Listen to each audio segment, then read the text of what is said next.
Desde o primeiro semestre, a única coisa que você discutia, experimentos, medidas, controle, essas coisas era o behaviorismo. Então, eu, por um tempo, acreditei que o behaviorismo era a única possibilidade de ter ciência na psicologia. Entendi. E isso me fez um behaviorista febril, assim. Então vamos lá, vamos discutir essa coisa do que é científico e o que não é científico.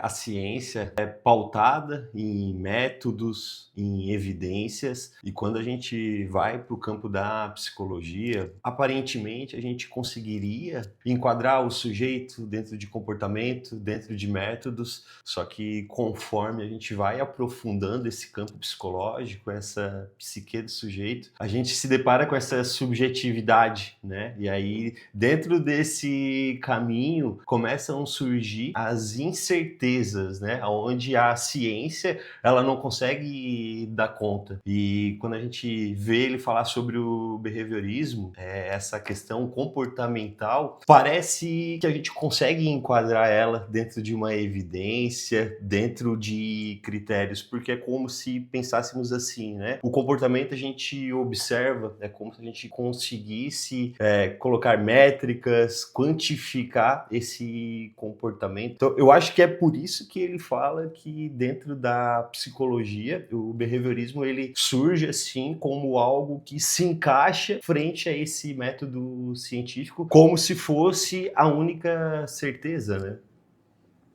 né? Se a gente pegar a história da psicologia, a gente vai entender que a psicologia estava tentando ser uma ciência, né? Ela estava tentando se desvencilhar da filosofia e se provar como ciência. Então ela surge através do método experimental, né? O behaviorismo é, né, uma extensão da psicologia experimental. Então a psicologia estava tentando se provar como ciência. Então o pessoal ele está muito fissurado ainda naquele método cartesiano, né, positivista, que eu preciso falsear aquilo para me provar aquilo. Então é o cara ainda que ele quer trazer uma verdade. Então é um método científico, né, Cid? É esse cara que ele quer o exame ali, ó, se puder ter um exame, eu quero esse exame. E aí até por ser mais difundido, né, o senso comum acaba se apropriando disso como se fosse o único caminho correto a ser seguido. Eu digo isso até pela minha própria experiência dentro da faculdade, que logo de início eu fui apresentado ao experimento do ratinho, né, que aí era o reforço do comportamento. E aquilo ali, quando tu vê a primeira vez, tu se encanta, né? Porque parece exatamente como funciona a vida real, né? Ela não, e existe. E aquilo funciona. Isso, só que tu acaba reduzindo, né? Somente aquilo. E aí é aí que tá um problema. Aparece como se fosse fácil ter essa compreensão, né? E aí o comportamento humano ele está totalmente ligado a essa subjetividade, a essa interpretação do sujeito com o mundo.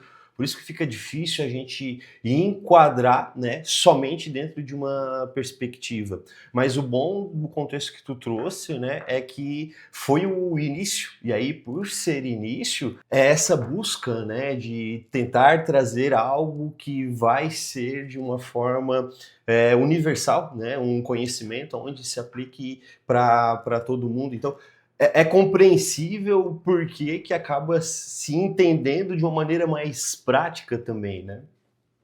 O método científico cartesiano, ele foi a base para a ciência, né? Foi a base para o iluminismo. Então, ele foi a base para definir o que é ciência. Então, só é ciência aquilo que é possível falsear, aquilo que eu posso repetir o resultado, aquilo que eu tenho evidência. E isso foi o princípio da ciência. Só que aí veio o Russell, né? O Edmund Russell, com a fenomenologia. Porque para a psicologia, apesar dos testes, cada pessoa tinha um resultado diferente. Porque a percepção de cada um é diferente. E mesmo assim, o organismo de cada um é diferente. Então, o limiar para a dor de cada um era diferente. Então, não era possível você alcançar exatamente a especificidade da pessoa através desses generalismos, né? Quando eu trato todo mundo como um grupo, eu perco perco o indivíduo, né? Então, aí o Husserl vem, não, eu quero uma ciência descritiva, né? É só você imaginar lá uma cena de crime. O pessoal adora true crime, né? Na cena de crime, vai ter uma equipe lá que vai chegar pegando as evidências, né? Que vai pegar a arma, a bala, vai ver se tinha pólvora na mão. Essas são as evidências. Então, aí vai vir a outra equipe, que é os detetives investigativos, que esses que vão relacionar as evidências, vão construir a história, né? Então você imagina você determinar um crime só pelas evidências, sem alguém conectar a história. Então essa é a divisão, né, da PBE para as bases fenomenológicas. A fenomenologia, ela vai entender aquilo, ela não vai só pegar aquelas evidências e pronto, agora é isso, eu não preciso interpretar nada porque a interpretação é minha, é particular.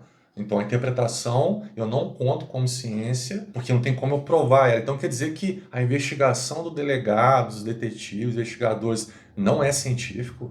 Aí chegar o júri lá, o advogado no tribunal, ele vai ter que provar em cima das evidências, mas não só as evidências. Ele vai ter que argumentar a relação dos fatos, se houve intencionalidade ou não, quais são as justificativas, se a pessoa estava num pico emocional ou não, se tinha uma pré-condição de briga anterior. Dados, então né? isso tudo importa e muito, né? Isso importa e muito. E a gente acaba discutindo muito só a parte do profissional que se apropria desse conhecimento e aplica, sem discutir também que esse sujeito ele tem que estar aderente àquilo que ele está ouvindo, porque se não fizer sentido para o sujeito, né, dentro da psicologia clínica, aquela abordagem também ela não vai ser efetiva. O sujeito não vai se apropriar daquilo, porque não vai ter o sentido para ele, né? Então, se chegar lá com dado estatístico e tentar encaixar ele que dado estatístico, não... Exatamente. Não vai às vezes ele vai ser uma pessoa tão específica que não vai bater com ele, né? Tipo assim, não tem nada a ver comigo. Eu sou pessoa fora da curva. Exato. E aí nós temos dois mundos, né? Que é esse mundo que talvez já vem pronto, né? Do psicólogo aplicando a abordagem e querendo buscar algo ali que evidencie para encaixar ele. E o mundo do sujeito, né, que ele vem sofrendo por uma situação e ele não tem ainda um significado ou um entendimento daquele contexto. Então, tu não pode entregar algo pronto para ele, né? Isso acaba sendo até perigoso dentro de um contexto clínico. Por isso a importância, né? E aí cada um vai se apropriar das suas abordagens também, mas a importância da gente entender o sujeito nessa relação com o fenômeno, né? Através dessa descrição mesmo. Eu acho que essa é a grande diferença, né? Da fenomenologia para a evidência. A evidência está buscando algo que é falseável e a fenomenologia não, ela quer saber da subjetividade, né? Ela quer saber pro sujeito como que ele interpretou aqueles fatos, como que ele construiu aquela narrativa, o que motivou ele, né? Então parte do sujeito. O sujeito está na minha frente, é dele que eu quero saber. Eu não quero saber se ele se encaixa em 50%, 100% numa estatística qualquer, né? E aí, né, mas olha como é rico isso, né, esse método de descrição, porque dentro desse método de descrição, tu também vai conseguir evidências, né, só que aí as evidências elas não podem vir em primeiro lugar, né, então são dois mundos que acabam se confrontando. Por isso a importância da gente contextualizar esse vídeo, né? A visão deles ali é da psicologia baseada em evidência, né? Já é como se fosse a única Exato. O método científico. Então a crítica é essa, né? O método cartesiano não é o único método científico. A fenomenologia, o Husserl, ele quis propor esse método científico baseado na descrição. Porque ele atinge a subjetividade da pessoa. Se ele parte da estatística, ele não chega na subjetividade, né? E aí o vídeo não é em tom de crítica, né? Mas é trazendo mais ponto de vista para esse debate, né? É também não enviesando aí para o outro lado, tendenciando que uma é melhor com a outra, mas é trazendo para a discussão mesmo, né? Até porque assim, hoje o marketing ele manda muito, né? E se a gente não confrontar tudo que aparece aí através do tráfego pago, que é direcionado, a gente também vai acabar aí sendo direcionado e ficando cego em muitos pontos, né? Então, a importância desse debate. Me parece que quando a pessoa está na graduação, digamos que ela eu não diria convidada, mas ela é dissuadida, sem perceber, a escolher um dos lados. Concorda comigo? Concordo total. E aí, pelo fato de cada... E aí, inevitavelmente, os dois grandes lados é análise do comportamento e psicanálise, né? Acho que tem algumas outras ali que... Talvez a terapia cognitiva Talvez a comportamental. TCC. Só que, cara, pelo fato de cada um deles ter a sua própria espiral, a gente não tá formando clubismo, cara? A gente não tá formando clube de torcida de futebol? Ô, Rafa, eu queria ouvir de ti como é que foi a tua experiência, né? Quando tu se deparou, né? Entrou na psicologia e eu tenho que escolher uma abordagem. Porque isso é muito forte, né? É como se fosse uma regra. Tu só vai ser psicólogo se tu tiver a abordagem definida. É como se antes de tu começar a conhecer, tu já tivesse que ter uma definição para seguir um... É uma caminho, pergunta constante durante a graduação, né? Exato. Como é que foi isso para ti, assim, Rafa? Então, eu amei a maneira como a gente estudou, no caso eu posso falar por mim, né? Embora a gente tenha sido de fases diferentes. Eu amei essa estratégia de cada professor que dá aula da matéria específica, da abordagem específica, ser alguém da área. A gente teve ACP, teve psicanálise, teve existencialismo, teve psicodrama, né? Então a gente teve várias abordagens, TCC, e obviamente cada um acha que a sua abordagem é melhor. Mas nem todos os professores deixavam isso explícito, né? Tipo assim, você tem que escolher essa porque essa é melhor. Você sentia que alguns sim, né? Então existia já uma tendência a você ter que escolher um time. Mas assim, eu fui de cabeça aberta. Eu não fui querendo me definir. Eu fui de cabeça aberta para todas as abordagens e eu era muito questionador. Eu sempre perguntava tudo que eu tinha dúvida, independente do professor, independente da abordagem. Então eu não quis me colocar como agora eu sei a verdade, o resto não presta. Sabe? Não sei como é que foi para você, como é que foi para vocês. E aí eu acho que esse é um tema que pega qualquer estudante, né? Quem é da área, eu acho que é o primeiro confronto grande que tu tem, assim, essa escolha ou esse debate sobre a abordagem. Eu não caí na psicologia de paraquedas, era algo que eu queria fazer, e aí o que a gente tem como base quando a gente ouve psicologia? Freud, né?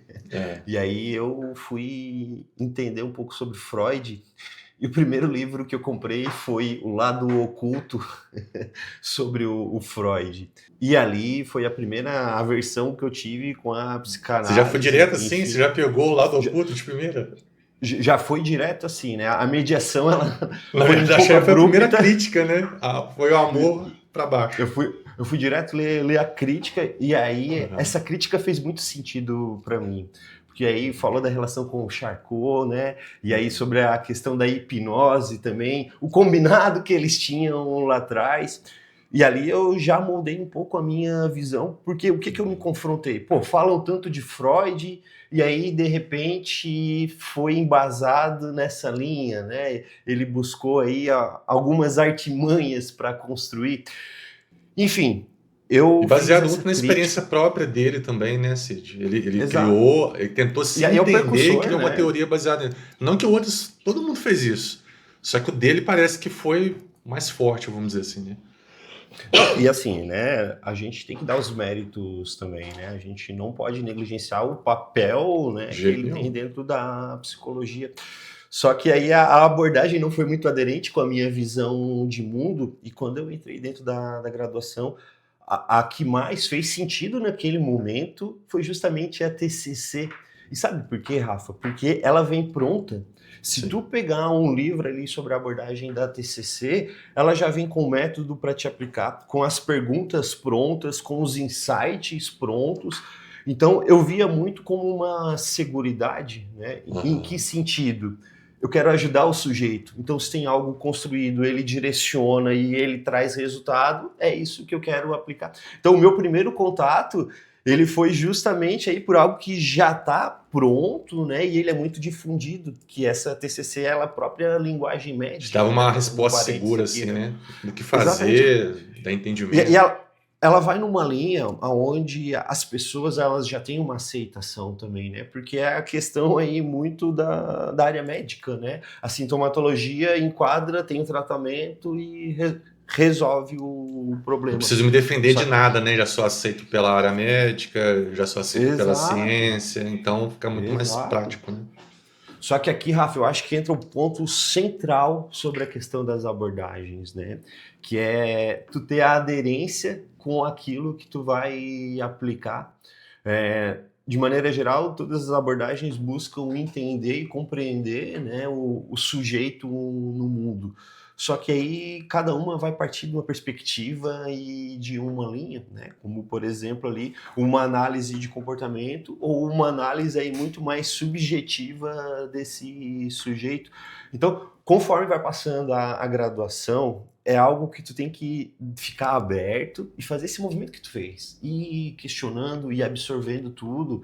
E conforme a tua maturidade também, e aí eu acho que essa palavra é importante para tudo, né?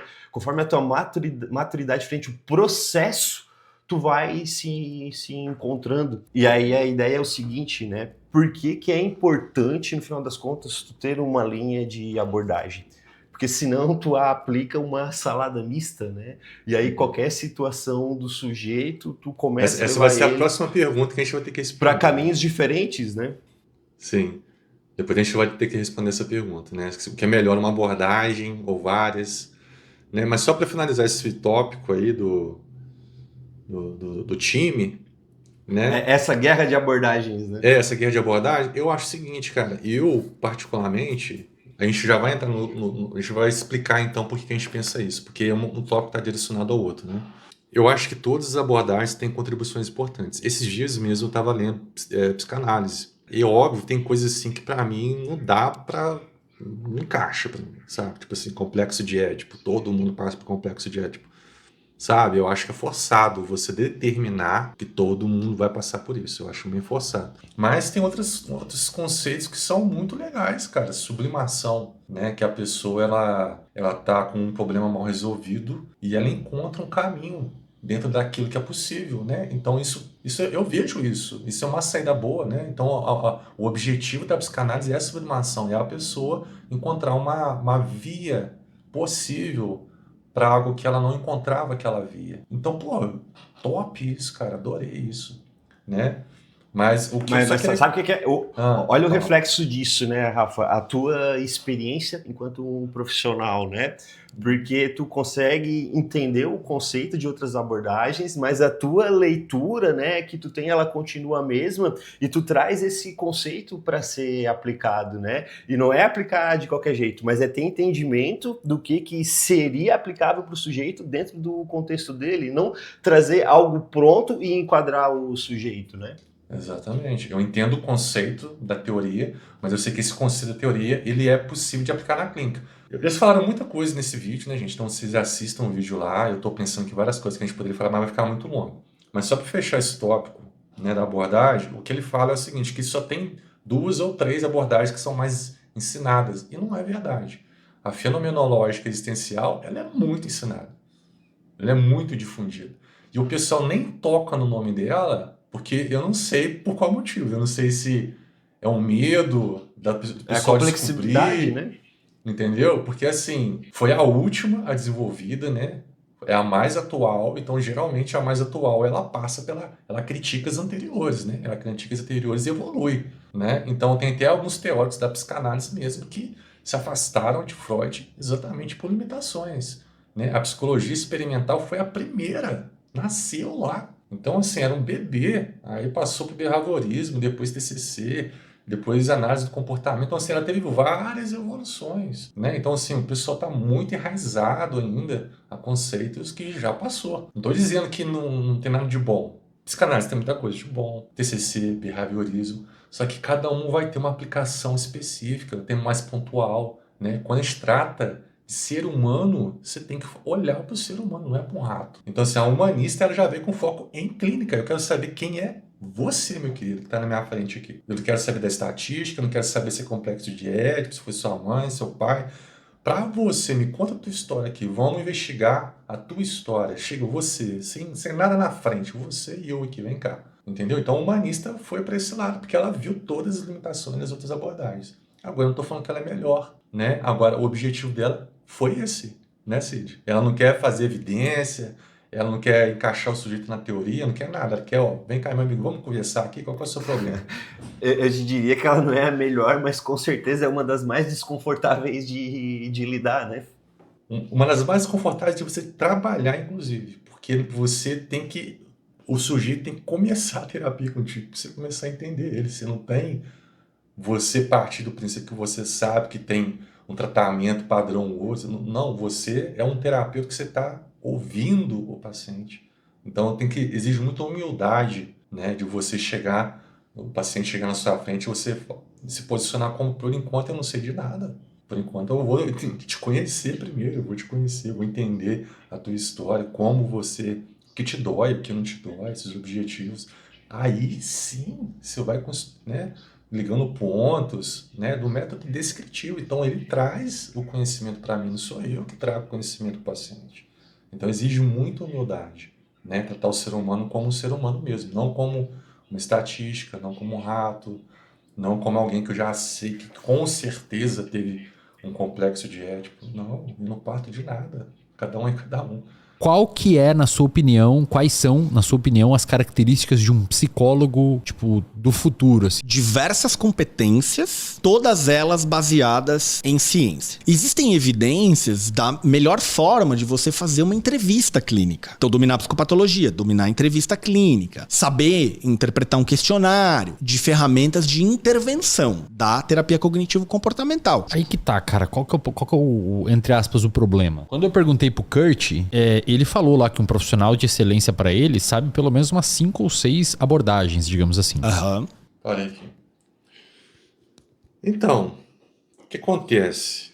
O Jean, para ele, o melhor psicólogo é aquele que domina várias técnicas e vários tipos de intervenções, porém baseados em evidências. Ou seja, para ele não está enxergando, no meu ponto de vista, né? Ele não está enxergando o paciente. Ele está querendo pegar aquilo que tem maior chance de dar certo e aplicar, né? Como se fosse assim, ó, eu sei o que é melhor, porque segundo as evidências, isso aqui é o melhor. Só que pode ser que se 40%, por exemplo, para ser melhor, tem que passar de 50%, né? Se algo passa 1% do outro, já é melhor. Então quer dizer que se eu tenho 51% de acerto, chance de acerto, 49% de chance de erro, e eu ainda vou aplicar a evidência porque eu tenho 51%, ou seja, será que não é mais fácil olhar para o paciente e construir com ele um caminho adaptado a ele, que está na minha frente? Será que eu preciso pegar uma evidência de fora, né? Então existe um endeusamento da evidência.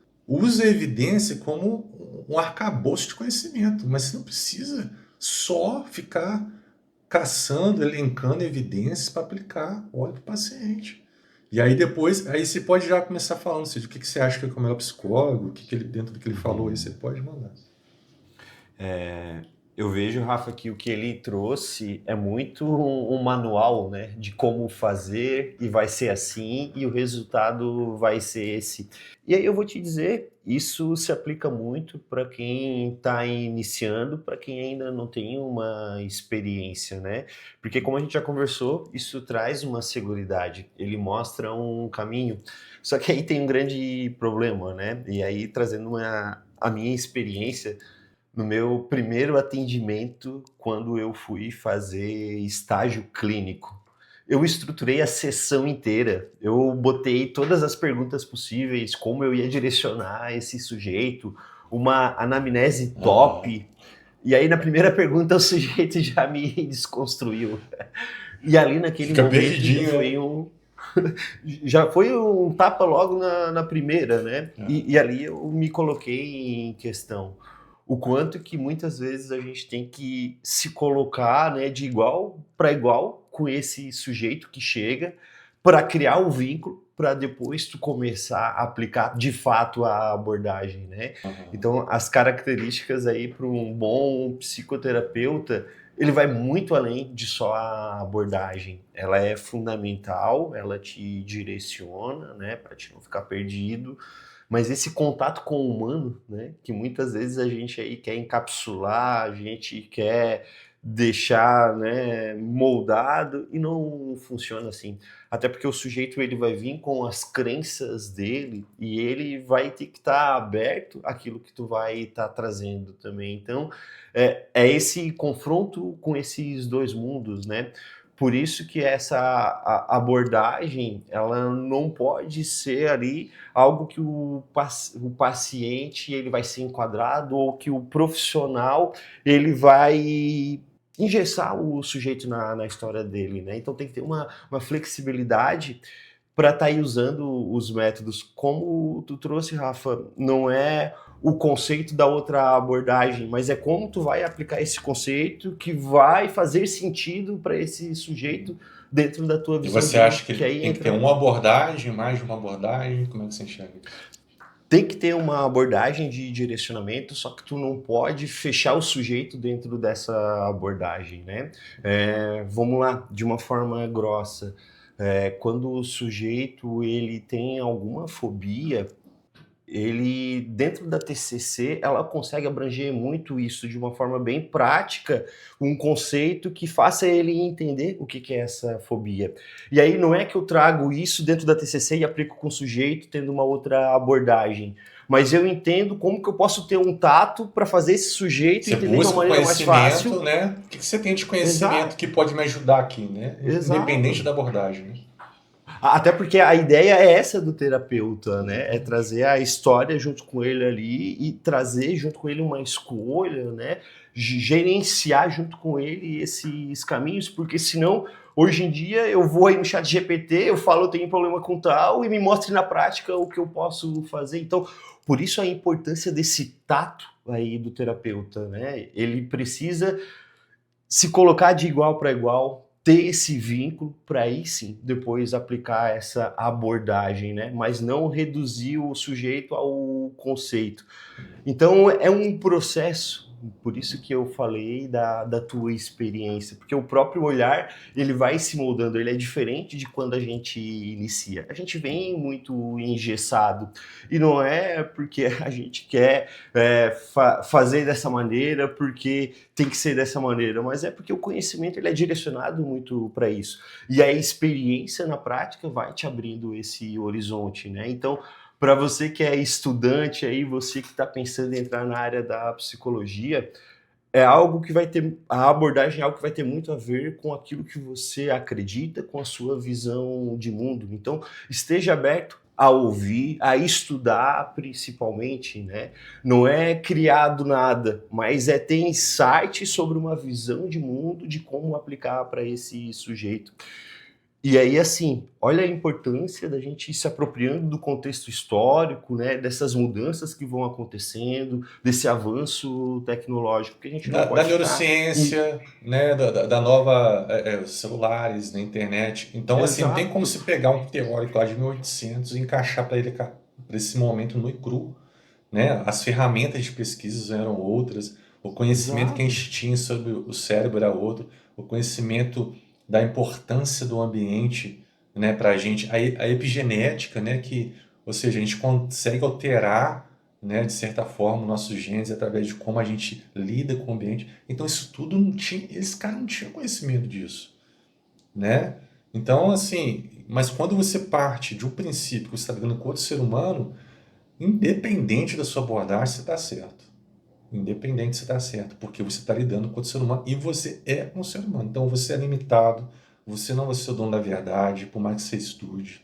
Você pode ter doutorado, 3 doutorados, 50 anos de psicologia clínica, você nunca será o dono da verdade. Então não tem essa de padrão ouro.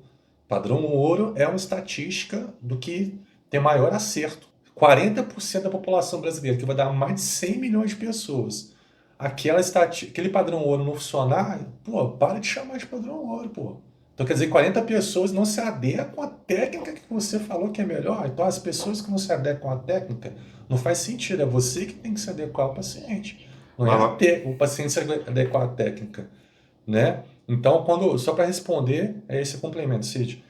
Para mim, o melhor psicólogo é aquele que vai ter uma visão de mundo, né? Uma ontologia. Então, ele vai ter uma leitura do que é o ser humano para ele. bem resolvida, né?